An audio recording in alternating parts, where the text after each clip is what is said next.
2026 ഫെബ്രുവരി 28-ന് ആകാശത്തൊരു അത്ഭുതകരമായ ദൃശ്യം നമ്മളെ കാത്തിരിക്കുന്നു. ഇതിന്റെ പേര് ഗ്രഹ പരേഡ് അഥവാ പ്ലാനറ്ററി അലൈൻമെന്റ്. ഈ ദിവസം ഭൂമിയിൽ നിന്ന് നോക്കുമ്പോൾ സൗരയൂഥത്തിലെ 6 ഗ്രഹങ്ങൾ ഒരേ ഭാഗത്ത് നിരന്നു നിൽക്കുന്ന പോലെ കാണപ്പെടും. ഈ അപൂർവ കാഴ്ചയിൽ ഉൾപ്പെടുന്ന ഗ്രഹങ്ങൾ ബുധൻ, ശുക്രൻ, ജൂപ്പിറ്റർ, ശനി, യുറാനസ്, നെപ്റ്റ്യൂൺ. ഇവ യഥാർത്ഥത്തിൽ ഒരു നേരായ വരിയിൽ നിൽക്കുന്നില്ല, പക്ഷെ ഭൂമിയുടെ കാഴ്ചപ്പാടിൽ അവ ഒരേ ദിശയിൽ അടുത്തടുത്തായി കാണപ്പെടുന്നു. അതുകൊണ്ടാണ് ഗ്രഹ പരേഡ് അഥവാ പ്ലാനറ്ററി അലൈൻമെന്റ് എന്നറിയപ്പെടുന്നത്. സൂര്യാസ്തമയത്തിന് ശേഷം ഏകദേശം 30 മുതൽ 60 മിനിറ്റിനുള്ളിലാണ് ഇത് കാണുന്നതിനുള്ള ഏറ്റവും മികച്ച സമയം.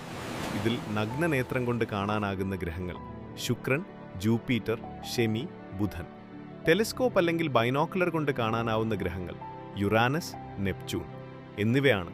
ഇതിൽ വളരെ പ്രകാശമുള്ളത് ശുക്രനാണ്. ഇത് കാണുന്നതിന് വേണ്ടി പ്രകാശം കുറവുള്ള തുറന്ന സ്ഥലത്ത് നിൽക്കുക. മേഘമില്ലാത്ത പടിഞ്ഞാറൻ ആകാശം തിരഞ്ഞെടുക്കുക. സ്റ്റെല്ലാറിയം, സ്റ്റാർവാക്ക് എന്നീ മൊബൈൽ ആപ്പുകൾ ഉപയോഗിച്ച് ഗ്രഹങ്ങളുടെ സ്ഥാനം കണ്ടെത്താം. ഇത്തരം ഗ്രഹനിരകൾ ഓരോ വർഷവും സംഭവിക്കാറില്ല. അതുകൊണ്ട് 2026 ഫെബ്രുവരി 28-ന് ശേഷം ഇത് ഇനി സംഭവിക്കുന്നത് 2040-ലാണ്. ബ്രഹ്മാണ്ഡത്തിന്റെ സൗന്ദര്യം നേരിട്ട് അനുഭവിക്കൂ.